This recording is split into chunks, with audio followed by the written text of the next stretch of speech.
which is, although you may not be for students learning about sex and alternative lifestyles in public schools, because these are real social issues, with your parental consent, you would be intelligent if you agreed for your child to be taught this type of information in a public school when they reach the quote-unquote proper age. This whole news story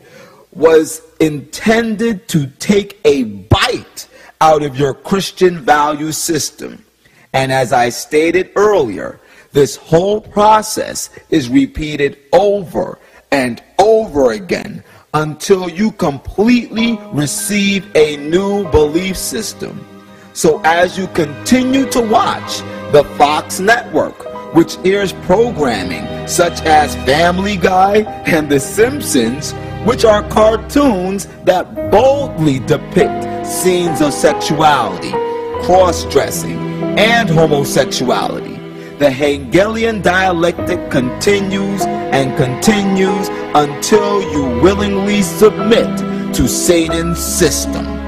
And if you think that all of this is just a coincidence, why don't you go and ask the CEO of the Fox Network, Rupert Murdoch, who not only owns the Fox Network, but also owns a company called News Corporation, which owns a company called HarperCollins that publishes pro-homosexual literature and holds the copyright for the Satanic Bible by Anton LaVey.